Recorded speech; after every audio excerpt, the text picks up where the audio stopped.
What if I told you that in a few years businesses would be failing, there would no longer be any student loans, mortgage options, or any type of credit possible? Crimes and robberies would be rapidly increasing, and the only protection of your money would be yourself. What if I told you that this could be the United States in just a few years? Hello, I'm Josh Tower. And I'm Tamara Musayeva. We're here today to discuss the bank bailouts of 2008. Were they useful? Was it fair to use taxpayers' money to bail out the banks? What ethical theories are in favor and against bank bailouts? What would this country look like without banks? All valid questions that we hope to address through the lens of business ethical theories. We believe that bank bailouts were a necessity for the financial systems as we know them today, to survive and for financial markets to continue to prosper in the United States. Throughout this video, we will examine business ethical theories such as Nozick's theory on taxation, libertarianism, utilitarianism, and social contract that support and go against our claim. In this video, we will have two interviews representing 2 points of view coming from Dr. Izumov, an economist at the University of Louisville, and Mrs. Jones, a bank manager at J.P. Morgan Chase Bank in Louisville, Kentucky.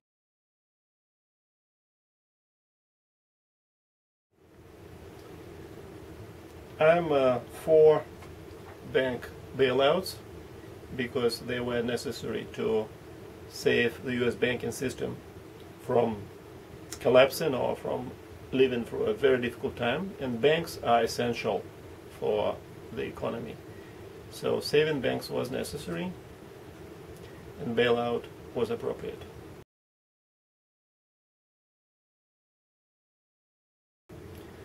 Using taxpayers' money to bail out banks was perfectly all right because banks needed to be saved to keep economy going.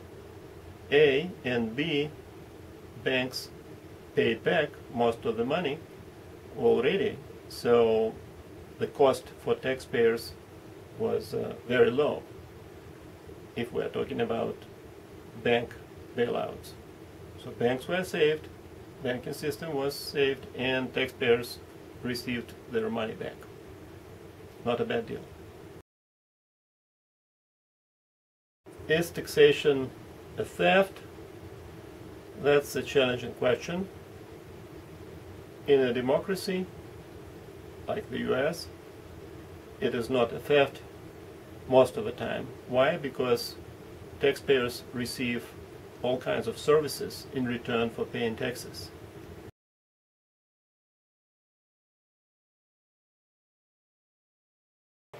Yes, I believe that the majority of people should have priority over one individual. In my position, it is my job to make sure that every consumer that comes through these doors is happy.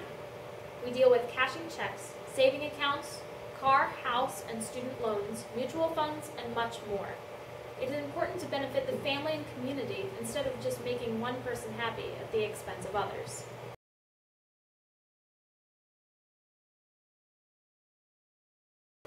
The bank bailouts were a necessity at the time for banks to maintain operation for all individuals.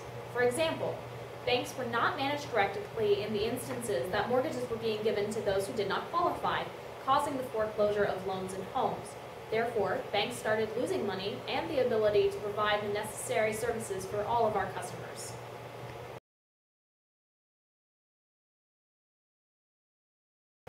There would be too much pressure on individuals to manage their own money in their homes, causing more stress about security, less income from investing, and more frugal spending, which actually hurts the economy now in this recession.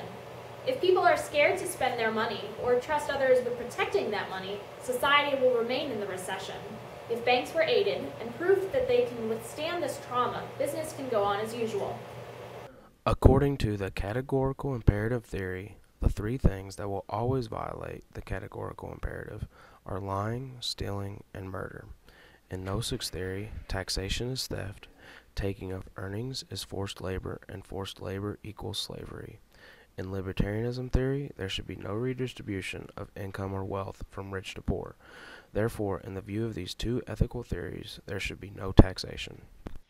However, if you choose to enter into a social contract, you then agree to accept and abide by the rules and laws agreed upon by the government.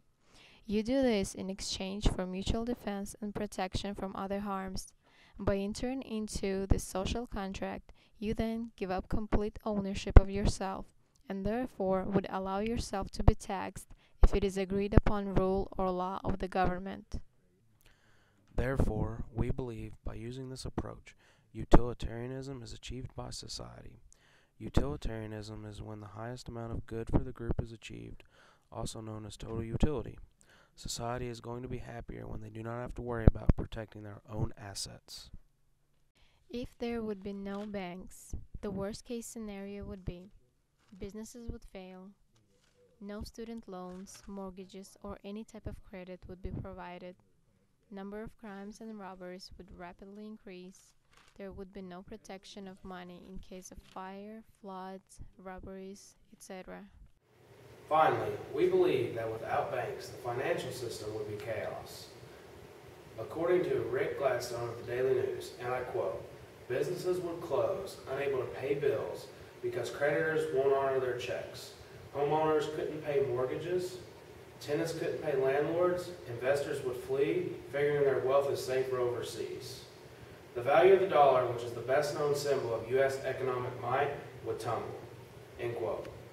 We argue that individuals do not live according to the categorical imperative.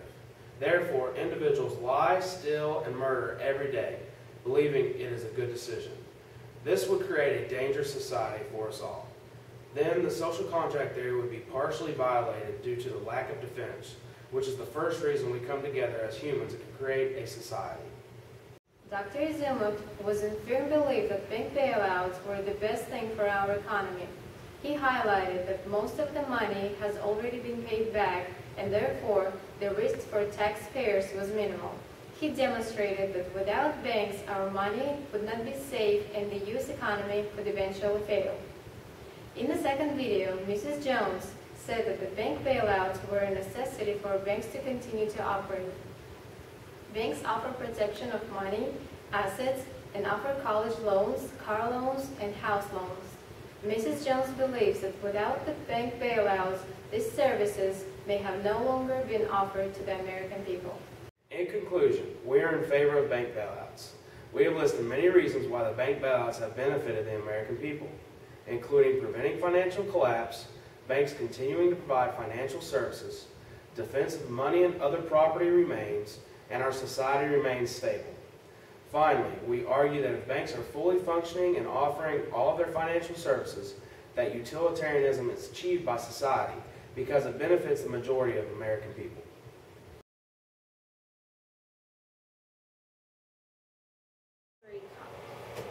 The necessary services for all of our customers. Will you stop playing with a rubber band? That has nothing to do with your... We are... Oh, damn it. All right, necessity for the... Actually, it was up to Tamara and I. We wouldn't even be here. We just told the president. We are filming! Shut up!